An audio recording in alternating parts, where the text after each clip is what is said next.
Hein. Et puis je regardais un mot qui m'a interpellé dans la Bible. Et ce mot-là, c'est l'égoïsme. Et la Bible dit dans 2 Timothée au chapitre 3, verset 15, « Sache que dans les derniers jours, il y aura des temps difficiles, car les hommes seront... » C'est le premier mot qui dit. Bien sûr qu'après tout ça, il n'y a pas non plus de mots. Jad, tu peux lire, tu as le texte? Oui, je l'ai, mais c'est à la source. C'est pas grave, vas-y. Je lis quoi Non, tu lis le verset 2, tu vois, sache qu'à la... D'accord. Voilà.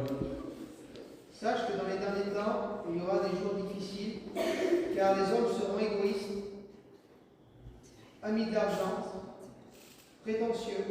Ils parleront de Dieu d'une manière injurieuse et ils n'auront pas l'égard pour leurs parents.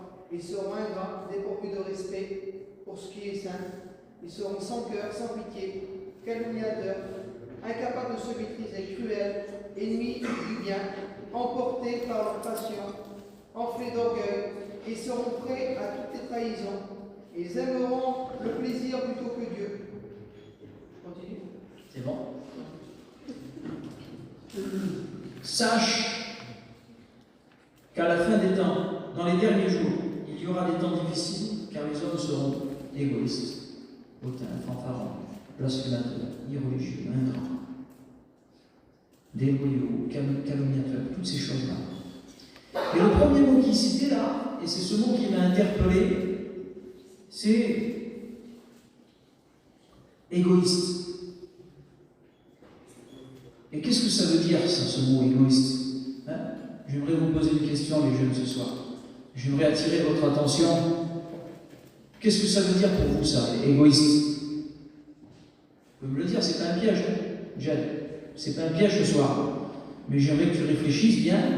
Qu'est-ce que ça veut dire, quelqu'un d'égoïste? On sait que c'est vilain, c'est quelqu'un de vilain, quelqu'un d'égoïste. Mais qu'est-ce que ça veut dire? Hein, Jade, qu'est-ce que ça veut dire? Égoïste, c'est quelqu'un qui pense qu'à lui. C'est ça, égoïste. Égoïste, c'est penser qu'à soi-même. À chercher simplement ses propres intérêts, pas regarder les intérêts des autres. Égoïste, c'est avoir les yeux fixés sur nous. Pourtant, on ne peut pas se regarder. Pour se regarder, il faut se regarder dans une glace. Mais égoïste, c'est penser qu'à soi-même, il a dit Dieu. Et la Bible dit dans l'évangile de Matthieu, au chapitre 24 et verset 37, ce qui arriva du temps de Noé arrivera de même à l'avènement du Fils de l'homme, car dans les jours qui précédaient le déluge, les hommes mangeaient, buvaient, se mariaient et mariaient leurs enfants. Et jusque-là, quand on lit le texte là, on ne voit pas forcément un péché. Mais on voit de l'égoïsme. C'est ça, Dieu. Ils mangeaient, c'est pour eux. Ils buvaient, c'est pour eux. Ils se mariaient, c'est pour eux. Ils mariaient leurs enfants, c'est pour eux. Qu'est-ce qu'on voit? L'égoïsme. Alors, Seigneur Jésus, je vois que le Saint-Esprit ne se trompe pas là. Lorsque des hommes sont inspirés du Saint-Esprit pour écrire les Saintes Écritures, deuxième épître de Paul à Timothée, il est inspiré par le Saint-Esprit.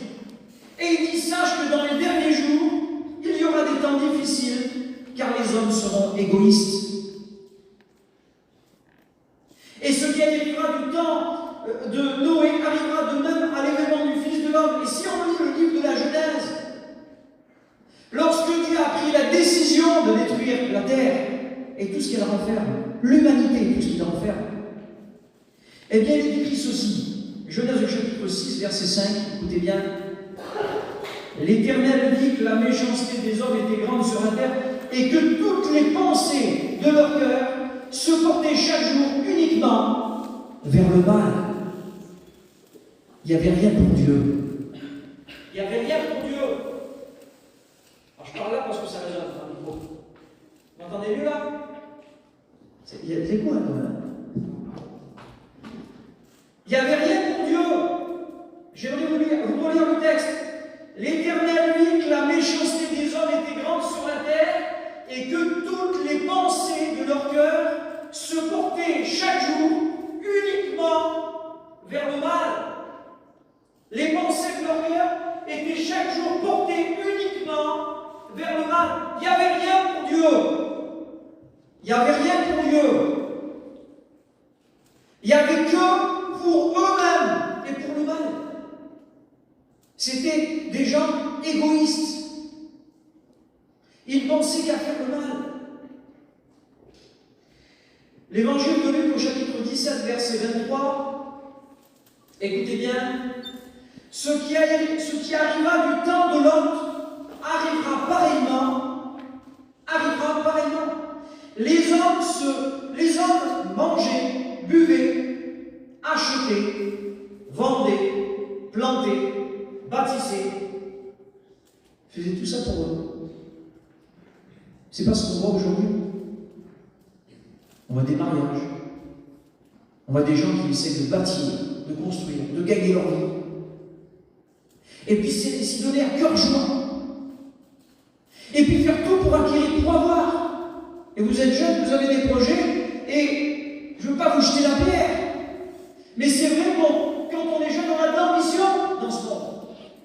On veut avoir notre permis, on cherche un petit peu avec qui on va se marier, c'est vrai. On veut construire une vie. On a les yeux, les regards braqués sur nos vies, sur nous. On ne serait pas un petit peu égoïste? Un petit peu beaucoup. Écoutez bien ce que dit la Bible. Ce qui arriva du temps de Lot arrivera pareillement. Les hommes mangeaient, buvaient, achetaient, vendaient, plantaient, bâtissaient. Mais le jour où Lot sortit de Sodome, vous savez ce qu'était la ville de Sodome? Aujourd'hui, sur la terre, on vient un monde où, excusez-moi les mots, mais c'est Sodome, Seigneur. Aujourd'hui, le mal est banalisé. Le péché est banalisé. Le péché est à son comble.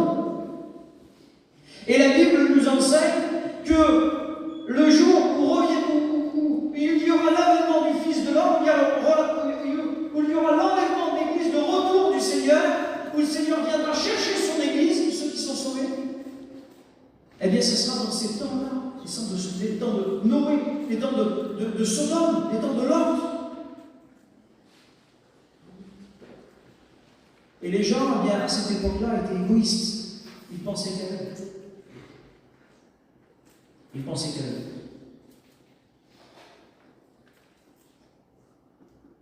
Mais j'aimerais que tu réfléchisses sur toi-même ce soir. J'aimerais que tu rentres en toi-même et que tu te dis, c'est ce que j'ai fait moi-même. Je dis, Seigneur, c'est vrai. J'en fais pas assez pour toi. C'est vrai que parfois, je pense plus à moi qu'à toi. Plus à mes affaires qu'aux tiennes, Seigneur. C'est vrai que des fois, mes regards sont braqués sur ma vie, sur mes projets, sur les choses à finir. Vite, il faut que je finisse ça. Et Seigneur, souvent, Seigneur, je te mets de côté. Et vous savez ce que je dis au Seigneur? Je dis, Seigneur, je te demande pardon. Et je veux que tu passes en priorité dans ma vie. Parce que toi, tu n'as pas été égoïste, Seigneur. Écoutez ce que la parole de Dieu me dit dans le premier épître aux Corinthiens, chapitre 13, et verset 5. Il est parlé de l'amour dans le chapitre 13, vous le connaissez, je ne vais pas tout vous citer, ce serait trop long. Mais il est dit que l'amour, elle ne fait rien de malhonnête.